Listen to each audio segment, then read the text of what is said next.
Welcome to our channel world teacher news.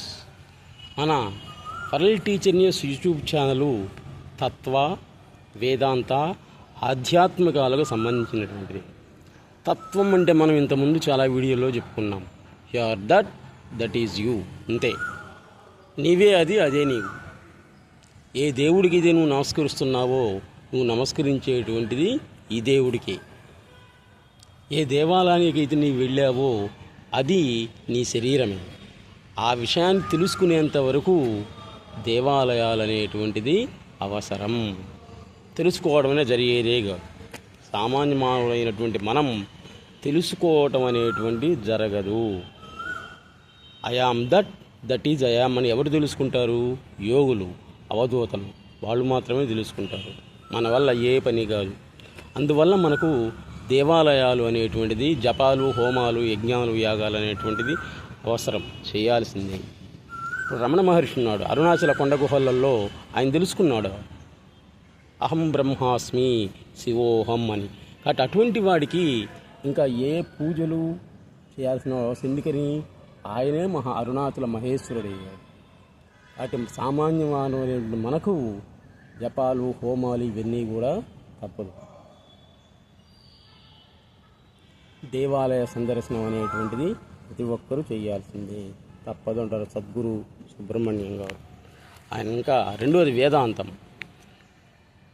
వేదాల యొక్క అంతమే, వాదనల యొక్క అంతమే వేదాంతం అంటారు గురువు గారు. ఇంకా మూడవది ఆధ్యాత్మికం. ఆది అంటే మానసికపరమైనటువంటి వ్యాధి. వ్యాధి అంటే మన శరీరానికి వచ్చేటువంటి సామాన్యమైనటువంటి వ్యాధి. వ్యాధులను అయితే డాక్టర్ నయం చేస్తారు, కానీ ఆధిని ఎవడు కూడా నయం చేయలేదు. అవేమిటి? ఆధిని నయం చేసేది ఏంటి అంటే సద్గురు సుబ్రహ్మణ్యం గారు, జిల్లెళ్ళమూడి అమ్మవారు, నీలంపాటి అమ్మవారు, గౌతమ బుద్ధుడు, ఇటువంటి వాళ్ళ యొక్క చరిత్ర తెలుసుకున్నటువంటి వాడికి ఆది అనేది ఉండదు. అంటే ఉంటాయి మానసిక ఇబ్బందులు, ఎవరికి ఉండే ఇబ్బందులు వాడికి ఉంటాయి, కానీ వాళ్ళు లెక్క చేయడం అనమాట, పట్టించుకోడు. మనం పట్టించుకుంటే అన్నీ, పట్టించుకోకపోతే ఏది ఉండదు అన్నమాట. అందుకని ఈ మూడింటిని గురించే మన వరల్డ్ టీచర్ న్యూస్లో ఉంటుంది. సద్గురు సుబ్రహ్మణ్యం గారే మన ఛానల్కి ఆ పేరు పెట్టాడు. వరల్డ్ టీచర్ న్యూస్ బాగుంది, అది పెట్టవయ్యా అన్నాడు అన్నమాట. ఆ గురువుగారి ఆజ్ఞానుసారంగానే పెట్టడం అనేటువంటిది జరిగింది. ఇప్పుడు చూడండి, రామునిలో దేవుణ్ణి చూసేటువంటి వాడు భక్తుడు, రావణాసురుల్లో కూడా దేవుణ్ణి చూసేటువంటి వాడు మహాభక్తుడు. సర్వత్రా గాలి వ్యాపించి ఉన్నప్పటికీ కూడా సైకిల్ ట్యూబ్లో ప్రత్యేకించి గాలి అనేది ఉంటుంది. అలాగే సర్వత్రా దైవశక్తి ఆవరించి ఉన్నప్పటికీ కూడా విగ్రహం క్రింద ఉన్నటువంటి యంత్రంలో ప్రత్యేకించి దైవశక్తి అనేటువంటిది ఉంటుంది. అందుకని విగ్రహారాధన ప్రతి ఒక్కరూ కూడా చేయాల్సిందే. అంతటా దైవమే ఉంది అనేటువంటి వాడు ఆస్తికుడు. అవధూత అందరిలో ఉన్నప్పటికీ తనకు తానే ఉండడు. చూడండి ఏం చెబుతున్నాడు గురువు గారు. అవధూత అనేటువంటి వాడు అందరిలో ఉన్నప్పటికీ కూడా తనకు తాను అనేటువంటి వాడు ఉండడు. అన్నిటినీ చూస్తున్నట్లు కనిపిస్తాడు, కానీ దృశ్యం అనేటువంటిది కనిపించదు. వింటున్నట్లు అనిపిస్తాడు, కానీ ఎవరి మాటలు కూడా వినవు. బయటకు చలనం ఉన్నప్పటికీ లోపల మహా నిశ్చలతతో ఉంటాడు. అతి సామాన్యుడిలాగా ఉన్నప్పటికీ కూడా అంతర్గతంగా ఏదో శక్తి అనేటువంటిది ఆవరించి ఉంటుంది. అటువంటి వాడే అవధూత. అందరికీ తాను ఉంటాడు, కానీ చివరికి తనకు తాను అనేటువంటి వాడే ఉండడు. రామావతారం ఎవరి కోసం? రావణాసురుడి కోసం, రామదాసు కోసం కాదు. నరసింహావతారం ఎవరి కోసం? హిరణ్యకశిపుడి కోసమే, ప్రహ్లాదుడి కోసం కానే కాదు అని అంటాడు గురువుగారు. అందరి డబ్బు నా దగ్గరే ఉండాలి అనుకుంటే అది దుఃఖం. చూడండి ఏం చెప్తున్నారు. అందరి డబ్బు కూడా నా దగ్గరే ఉండాలి అని నీవు అనుకున్నట్లయితే అదే ఒక పెద్ద దుఃఖం అవుతుంది.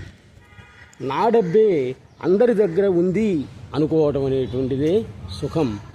లేని దానికోసం ఆరాటపడినట్లయితే అది దుఃఖం అవుతుంది. ఉన్నదే చాలు అనుకున్నట్లయితే అది సుఖం అనేటువంటిది అవుతుంది. వాటి సుఖానికి అలవాటు పడు అని చెబుతున్నాడు గురువుగారు. సుఖ దుఃఖాలకు చలించినటువంటి వాడే స్థితప్రజ్ఞుడు. సుఖాన్ని, దుఃఖాన్ని, కష్టాన్ని, లాభాన్ని, నష్టాన్ని ఒకే రంగా చూస్తాడు. అటువంటి వాళ్ళనే స్థితప్రజ్ఞులు అని అంటామన్నమాట.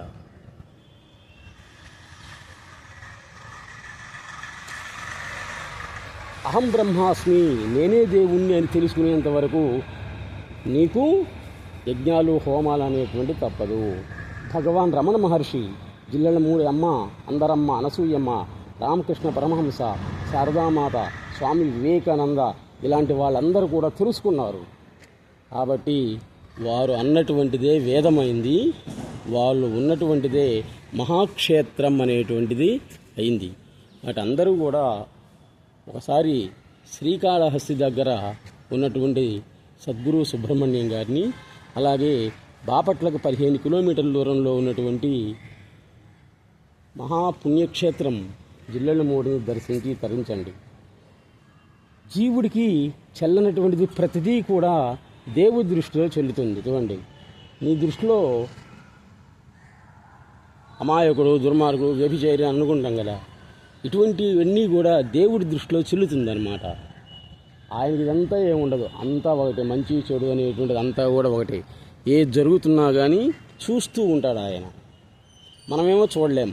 అది ఆయనకు మనకు ఉన్నటువంటి తేడా. కాబట్టి సైన్స్కి, ఆధ్యాత్మికానికి గురువుగారు చెప్తున్నారు. చూడండి, తెలియనితనంలో తెలిసినతనమే సైన్స్. చూడండి, తెలియనితనంలో తెలిసినతనమే సైన్స్. ఎందుకు అంటే సమాధానం చెప్పలేదు, ఎలాగా అంటే సైన్స్ సమాధానం చెప్తుంది, కానీ ఎందుకు అనేటువంటి దాన్ని సమాధానం చెప్పలేదు. దానికి ఎందుకు అనే దాన్ని సమాధానం చెప్పేదే ఆధ్యాత్మికం అవుతుంది. తెలిసిన తనంలో తెలియనితనమే ఆధ్యాత్మికం.